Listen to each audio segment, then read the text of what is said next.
This is Incredible Stories Podcast, Episode 41, The Real Professor Moriarty. Gather round now, everyone hear of incredible things. We'll tell you the stories of people we've met and creatures with clockwork and springs. Well, hello again, everyone. It's time for another Incredible Stories Podcast. I'm Josh Vierla, your pedagogic host, and thanks for being here. Before we start, of course, share this episode if you like it. You know, spread the love, let others know about us, and I'll reference where and how to do that at the end of the show. So throughout literature, there are many great characters, villains, heroes, even anti-heroes. And if an author is lucky, their characters will remain a force through the decades. Perhaps one of the most successful authors is Sir Arthur Conan Doyle. And his success, no doubt, is largely based on his character Sherlock Holmes, the quintessential detective using his mind powers to solve mysterious crimes. But no great hero would reach iconic status without a foe that matches them. And for Sherlock Holmes, his greatest nemesis is Professor Moriarty, aka the Napoleon of crime. But this evil character was not developed solely from Conan Doyle's mind alone. Today, let's dive into the real-life inspiration for this legendary literary archetype, a man named Adam Worth. Here's what I know. Adam Worth was born in 1844 in Germany to a poor family. But at the age of 5, his family moved to Massachusetts, where his father worked as a tailor. Apparently, though, Adam didn't fancy his home life, and for whatever reason, he left home. Some say ran away. Around the age of 14, though, he ended up in Boston. I'm not sure what a young lad does during this time at his age to live, but I guess maybe chimney sweeping, hemp dressing, or being a quarryman. But we do know by 1860 he moved to New York to take what Worth would later call, quote, my first and only honest job, unquote. The job was that of a department store clerk, probably telling he was only employed here for a month. No worries though, in 1861 the Civil War broke out and Worth, who was now 17, lied about his age in order to enlist. Apparently he did pretty well under the Union Army and made the rank of sergeant in about 2 months. This was a testament to his natural leadership abilities. Now, while serving in the 34th New York Light Artillery Regiment, he was so lucky as to be sent into combat at the Second Battle of Bull Run in 1862. For you Civil War buffs, this battle was a big win for the Confederate forces, which took place in Prince William County, Virginia in 1862. During the battle, Worth was injured and promptly sent to a hospital in D.C. Now, here is where the ball got rolling on his criminal mastermind. While he was recovering from his injuries, it came to his attention that he had been errantly listed as having been killed during the battle. Instead of being like most people and having the clerks correct this mistake, he took advantage of it. Being dead, he was free to leave. So that's what he did. And since he was dead, he could re-enlist into the Union Army as a new person. Now, at this time in 1863, a person could pay someone a bounty to take their place in the draft. So if I didn't want to fight, I would pay a bounty to someone else to take my spot. And this cost was ranging somewhere between $300 and $1,000 in the Union at this time, typically. That sum was about a year's worth of money to some of the more rural individuals who enlisted. A good deal. For an idea, a private's monthly pay was about $11. Let me mathify this a little for you. So in 1860, $300 would be worth about $8,840 in 2017 US dollars. So that $11 a month pay that a private would make would be somewhere around $310 today. So that's how much they would take home, roughly $300 in today's money per month. A good chunk of change for the day to be sure, which is probably why it encouraged a practice known as bounty jumping. This is when someone would take a bounty to sign up to serve for someone else and then go AWOL. The jumper would then start the process all over again, enlisting under different areas and names, all the while pocketing the signing bonuses and bounty money. And this is what Worth did. Now, the penalty for bounty jumpers ranged from imprisonment to death. A severe problem for the Union to deal with, as some estimate during the Civil War there were somewhere around 268,000 desertions, and a large chunk of these were bounty jumpers. So to help combat it, the government used the famous and story-worthy Pinkerton Detective Agency to track down bounty jumpers. Worth, being a wily individual, managed to evade their pursuit though, and moved back to New York. After the Civil War ended, he became quite good at pickpocketing, eventually forming his own gang of pickpocketers. I assume having pickpocket turf wars with rival pickpocket gangs, maybe like the Jets and the Sharks, dancing and singing, a little bit of snapping. Well, eventually, Worth's stealing days caught up with him, and after robbing a freight and cargo transport company called Adams Express, he was sentenced to 3 years in the notorious Sing Sing prison. But prison is for suckers. Worth managed to escape in just a few weeks. It is important to note that Worth didn't like violence, and perhaps this was a big key to his being able to mastermind plans effectively, making them safer and earning him a gold star for most improved criminal when he broke out of prison. He soon took up associations with the notorious criminal queenpin Frederica Mandelbaum. She was known in the shady underbelly of society for being a fancier of criminal activities as well as a pretty darn good fence. And a fence is someone who knowingly buys stolen goods to flip them for profits. Well, this proved to be a lucrative and career-building experience for Worth, who graduated from pickpockets to organizing store robberies and bank heists. And my boy Worth was good. By 1869, he was viewed by the criminal underworld as a very respected fellow who knew how to get the job done. In fact, he was even hired to organize a prison break of skilled safecracker Charlie Bullard, because criminals need a skilled safecracker in their ranks. Charlie, also known as Piano Charlie, was serving a sentence at the White Plains jail for stealing $100,000, which in today's money would be equivalent to stealing $1.7 million.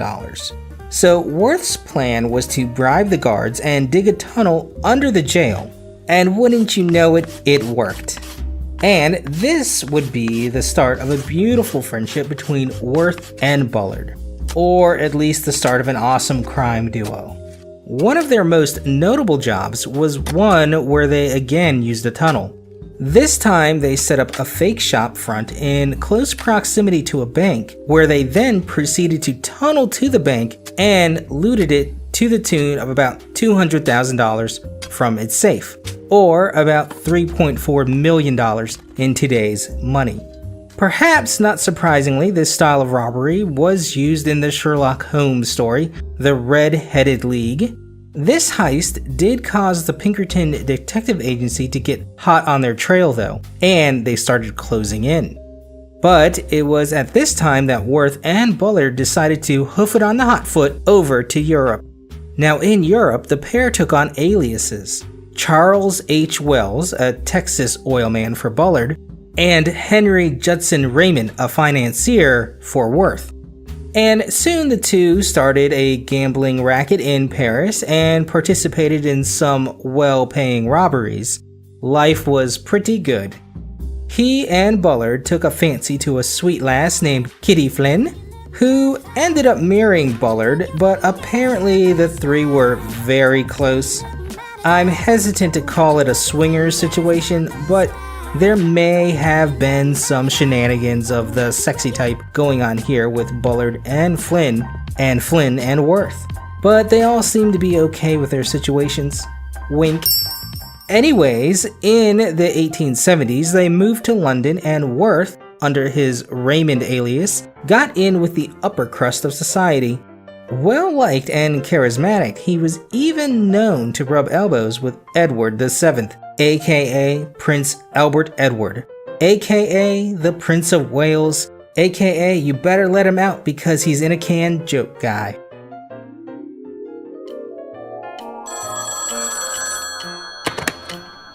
Hello, Swifty Stop. This is Tina. How may I help you? Yes, hello, do you sell cigarettes? Yeah, we got cigarettes. Uh-huh. Uh-huh. And do you, have, other tobacco products? Yeah, what are you looking for, hon? Shh, I got it. Well, do you have Prince Albert in a can? Yes. Well, you better let him out. I hate my life.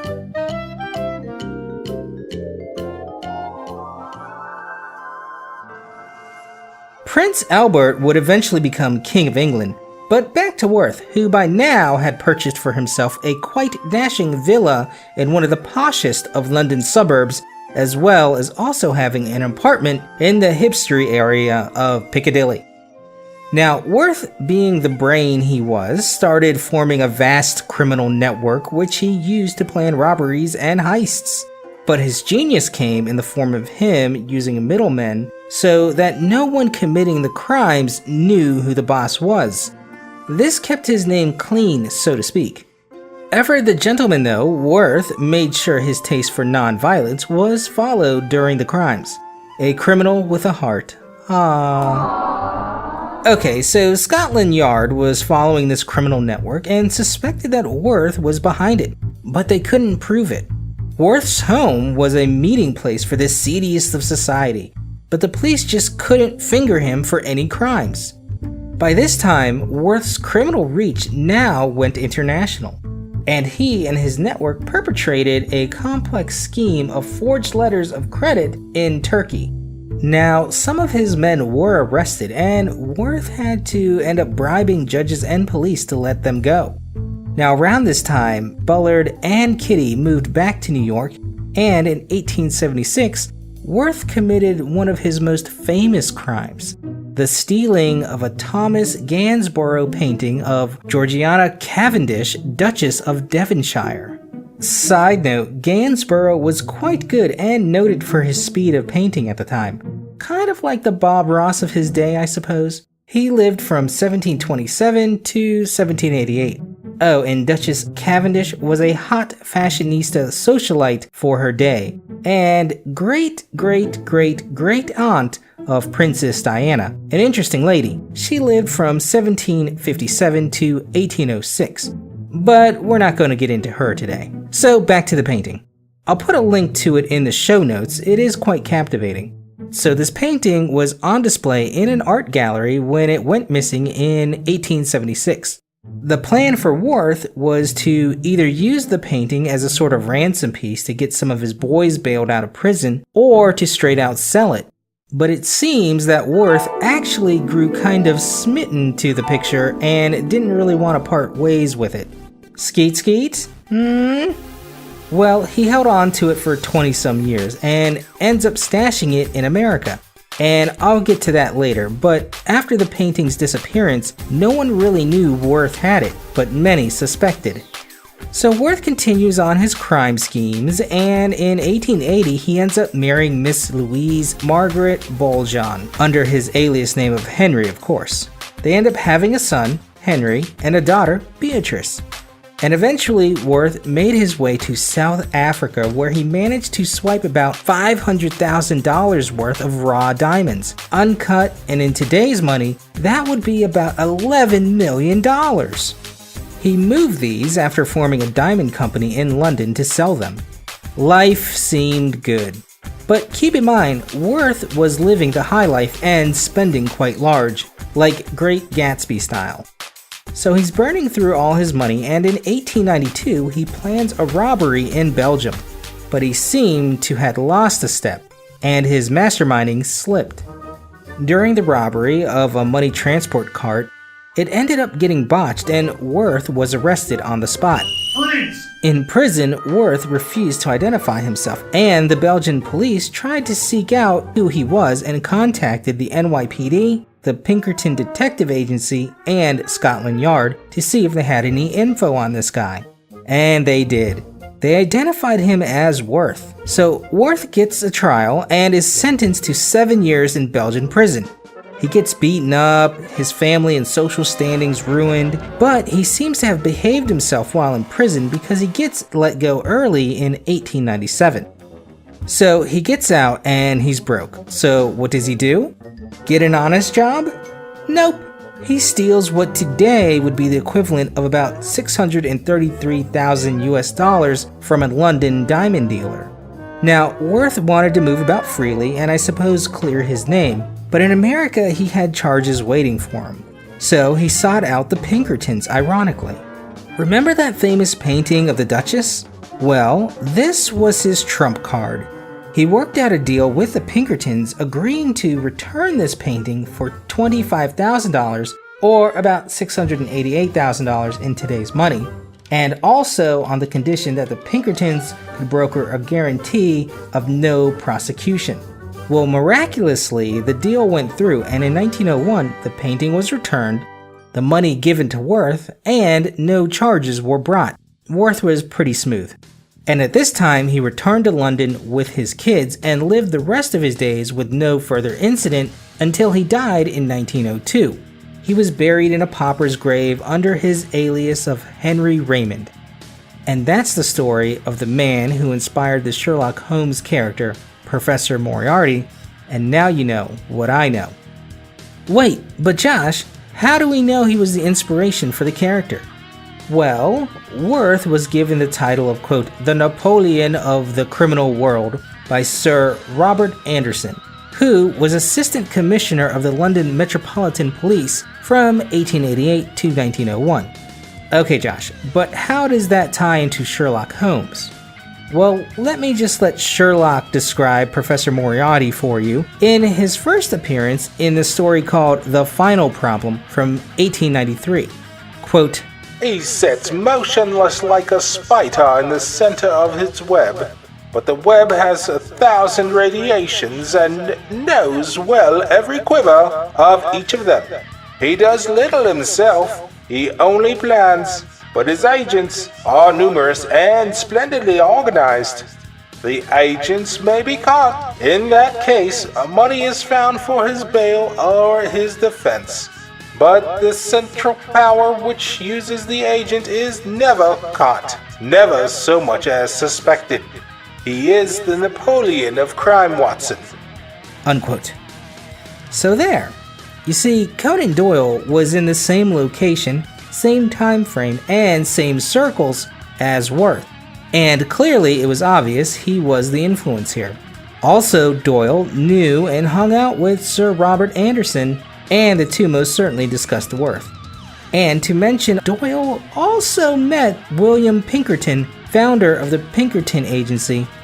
There is also a reference in his last Sherlock Holmes book, The Valley of Fear, where Moriarty's office is described, and hanging in his office is a painting of a woman thought to be a reference to Worth's famous stolen painting of the Duchess. Also in the book, there is some possible wordplay with the title of the painting, La Jeune Fille à Agneau. Nailed it, my French is still awesome. But that translates to the young woman from Agnew. And Agnew is thought to be kind of an inside joke on the name Agnew, spelled differently, who was the owner of the painting that Worth stole. Ah, okay. Convinced? Good.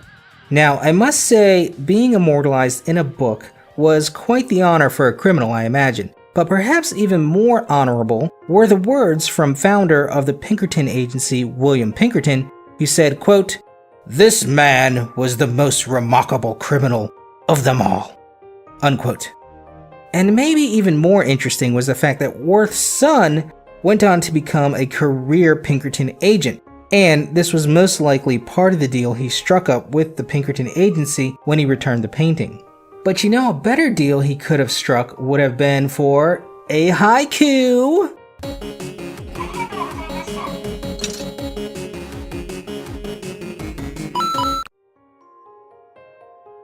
Sherlock can't catch him. Neither could the Pinkerton.